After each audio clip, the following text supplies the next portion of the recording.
अशोक तुलसीयान जी। जय गुरु। परम पूज्य गुरुदेव, आपके चरणों में कोटि कोटि प्रणाम। गुरुदेव, दुर्गा सप्तशती में लिखा है कि जो माँ दुर्गा जी को अपना सर्वस्व अर्पण कर दे उसको तो शरणागति मिलती है। माँ ने जितनी समझ, जितनी सामर्थ्य, जितनी शक्ति दी, मैंने अपना सर्वस्व अर्पण कर दिया। महाराज जी, कुछ तो कारण है कि इतना होने पर भी पूर्ण शरणागति नहीं हो रही। कृपया मेरे मन की इस दुविधा को। अभी आपने समर्पण किया, आपको याद है इसलिए आपने समर्पण नहीं किया। ये अहम स्मृति है ना, अहंकार विमूढ़ आत्मा करता हमिति मन्यते, मैंने ऐसा किया, क्या समर्पण किया? कुछ नहीं। आपको याद कहाँ है? जब आपको याद ना हो इस बात का, मेरा कुछ है तो माँ का है, तो आपका क्या बनना है? फिर आप भी तो माँ के हैं, तो आप भी माँ स्वरूप ही हो जाएंगे। देवी प्रपन्नार्थ हरे प्रसीद प्रसीद मातर जगतोखिलस्य प्रसीद विश्वेश्वरी पाहि विश्वम तुमीश्वरी देवी चरा चरस्य, तो तुम भी तो वही हो। मात्र शक्ति तुम में भी तो विराजमान है। वो शक्ति नहीं आई, वो चैतन्यता नहीं आई, तो समर्पण नहीं हुआ ना। हम आज सत्संग में कह रहे थे, अगर ध्यान से सुना हो, कि बिजली का बोर्ड सही है, प्लग भी लगा हुआ है, स्विच भी सही है, बल्ब भी सही है, और ऑन करने से जला क्यों नहीं? बोले कनेक्शन सही नहीं है। बस चावल भर कनेक्शन हटा, इसलिए ऑन ऑफ करते रहो, कोई फर्क नहीं पड़ेगा। और थोड़ा और कनेक्शन सही हो जाए, एक बार में जल जाएगा? नहीं जल जाएगा। हमारा कनेक्शन सही नहीं है, हमारा चिंतन सही नहीं है, हमारा समर्पण सही नहीं है। अभी अहम बकाया रह गया है। तन वांग मनोभीर अमलई सोहम तवै वाश्रिता, शरीर मन वाणी और अमलई निर्विकार भाव से मैं स्वयं प्रभु के चरणों में शरण, तो शरणागति पक्की। फिर निर्भय, निसंकोच, आनंद में आप बेपरवाह मस्त हो जाएंगे। वही, चाहे माँ को चाहे पिता को, वही हैं, वही है पिता। तुम्हें माता च पिता तुम्हें, तुम्हें बंधुश्च सखा तुम्हें विद्या द्रवणं तुम्हें। वही हरि माँ बने हैं, वही माँ हरि बनी है, कोई अंतर नहीं। वही कृष्ण काली है, वही काली ही कृष्ण है, कोई और एक ही तत्व है, दूसरा तो है नहीं। तो जब हम उसकी शरण में हो जाएंगे तो हमारे अंदर ये सब लक्षण जागृत हो जाएंगे। अभी हमारा समर्पण, हमारा चिंतन कहीं न कहीं विपरीत है। उसको आपको ढूंढना पड़ेगा, उसको आपको ढूंढना पड़ेगा। गुरुदेव की कृपा के बिना नहीं है प्रभु जी। हाँ, तो आप नाम जप करो, उसी नाम में आपको दिखाई देने लगेगा आपसे क्या त्रुटि हो रही है। हाँ, आप नाम जप करो, जो आपको प्रिय लग रहा हो, जो आप जप रहे हो, और एकाकार जपो। जैसे मान लो माँ, हम कह रहे हैं मान लो माँ, तो हमारे सामने माँ लिखा है, और माँ माँ, उसी के बीच में आ जाएगी जो गलती आपकी है, जो आपकी त्रुटि है, वो साधक के सामने आ जाती कि बार बार जलन होगा और ये होगा, ये गलती है, कैसे छूटे ये, बस जान लेना वो गलती आ जाएगी। पूरा का पूरा अंतःकरण की छानबीन भजन के समय होती है। जब हम एकाग्रता पूर्वक भजन करते तो हमारी सबसे ज्यादा जितनी गंदगी होती जो, वही सामने आती, वही हमारे सामने आने लगे। एकदम ऐसा ही हो, क्योंकि अपने लोग चल रहे हैं, अपने लोग कोई प्रवचन थोड़ी कर रहे हैं, उसी मार्ग में चल रहे हैं, तो उसको देखा है। उसी कमियों को हम क्रमशः दूर करते हैं। धीरे धीरे एक एक बात पकड़ी, आज ये छोड़ा, फिर ये छोड़ा, फिर ये छोड़ा, और धीरे धीरे निरपेक्ष होते चले जा रहे हैं। नया संस्कार न बनने पावे, पुराने संस्कार निकल रहे हैं, और भजन हमारा एक तार चलेगा, तब ये पकड़ आएगी। ऐसे मनोरंजन वाला भजन नहीं काम करता इसमें काम करता है एक तार भजन। तन्मयता पूर्वक देख भी रहे हैं, वही सुन रहे हैं, वही हम अंदर से जप रहे हैं। फिर उस समय सारी कमियां आ जाएंगी।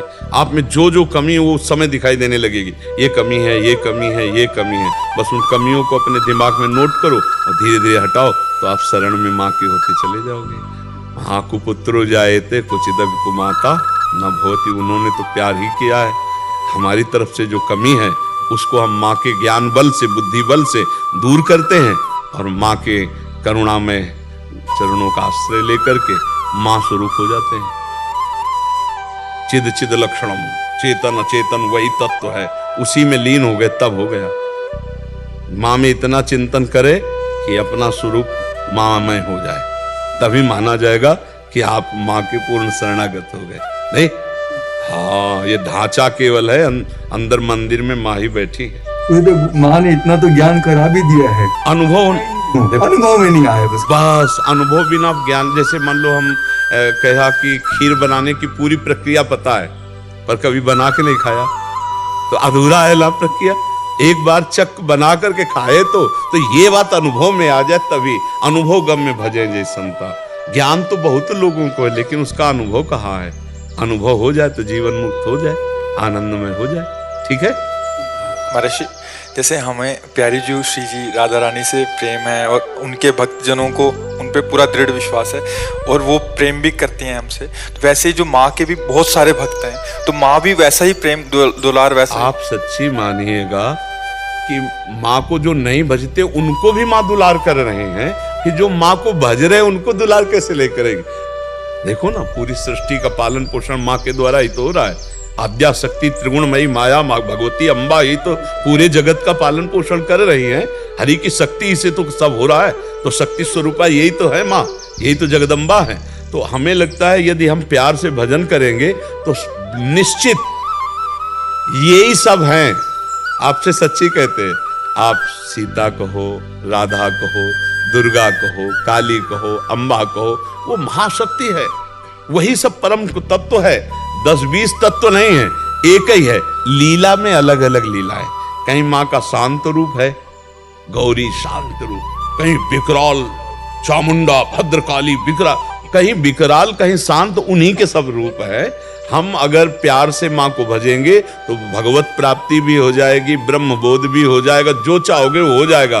पर इतना मानना है कि माँ से बढ़कर कोई नहीं है, बस ये अंदर मान कर के भजन करे तो उसको सब कुछ प्राप्त हो जाएगा। जैसे रामकृष्ण परमहंस जी को कौन सा तत्व बोध नहीं, कौन सा ज्ञान नहीं, और भद्रकाली माता के उपासक थे, सब कुछ ज्ञान प्राप्त है उनको, सारा ज्ञान उनको प्राप्त हो गया। तो मतलब अपनी उपासना में हमें जो दृढ़ हमारी रहना, उसमें दृढ़ रहना। उपासक को ये मानना होगा कि जिसकी हम उपासना करते हैं उससे बढ़कर कोई नहीं है। जब ये मानेगा तभी उसकी आसक्ति उस पर होगी, वो चाहे जो उपासना। जैसे हम राधा चरणों के उपासक हैं तो इसके आगे कुछ नहीं, आप माँ के उपासक तो माँ के आगे कुछ नहीं, राम उपासक राम के आगे कुछ नहीं, शिव उपासक शिव के आगे कुछ नहीं। तभी समझ में आएगा, क्योंकि उनके सिवा कोई है नहीं। तभी आपकी आसक्ति होगी, तभी आप तन्मय होंगे। और जहां दूसरा प्रतीत हुआ तो फिर वो भाव नहीं बन पाएगा, जो भाव मोक्ष प्रदान करने वाला है या प्रेम प्रदान करने वाला। प्रेम गली अति साकरी तामे दो ना समाए, एक ही होकर जाना होगा, एक भाव से। केवल माँ की स्तुति करो, बस एक कोई पकड़ के उसे, बस उनके सिवा कोई है ही नहीं। तुम ईश्वरी देवी चराचर से, तुम ईश्वरी देवी चरा, तुम ही ईश्वर हो, तुम ही चराचर जगत हो, दूसरा कोई नहीं। देवी जी के लिए तुम ईश्वरी देवी चराचर से। देवी प्रपन्नार्थ माने शरणागत, हरे प्रसीद, जो इनकी शरण में आ गया उसके सारे दुखों को हरण करके प्रसन्नता और सुख प्रदान किया। देवी प्रपन्नार्थ हरे प्रसीद मातर जगतो खिलत से, हे जगत की अखिल माता आप हम पर प्रसन्न हो। हाँ, सब पर दया करो, सत्य भाव से चलो, उनका नाम जप करो, दूसरों को सुख पहुंचाओ, माँ प्रसन्न हो जाएगी। माँ ने ये ज्ञान कराया, एक को ब्रह्म द्वितीय नास्ति, सब में मैं ही हूँ। जब ये ज्ञान उसने कराया तो ये दर्शन भी वही देगी। इसके लिए हमको निरंतर उसका चिंतन करना है, ऐसा नहीं कि आलसी बनकर बैठ जाना है। अनन्य चिंतयन्तो मां, दिन रात ये बार की माँ एक बार अपने चरण में बिठा ले, एक बार अपनी ज्योति से आप ज्ञान करा दो कि आप क्या चाहती हो, जो साधना आप चाहो मैं वैसा ही करूं। जिस दिन विकलता आ जाएगी उस दिन कहना नहीं पड़ेगा ये विवाद जान लो, माँ ज्ञानी नहीं, या देवी सर्वभूतेषु बुद्धि रूपेण तुम्हारे अंदर तुम्हारी बुद्धि में ही वो बैठी हुई है। बुद्धि में प्रकाश नहीं हो रहा है जी, लेकिन इस जवान को रगड़ो, माँ माँ, दुर्गा दुर्गा दुर्गा, राधा राधा राधा राधा, रगड़ो, तभी हम कह रहे जवान को रगड़ो, अभी मलिनता नष्ट हो जाएगी, तेज प्रकट हो जाएगा। बिना भजन के कहने मात्र से बात नहीं बोलेगी, भजन करना पड़ेगा। बारी मथे घृत होए बरु सिकता ते बरु तेल, और बिनु हरि भजन न भवतरे या सिद्धा।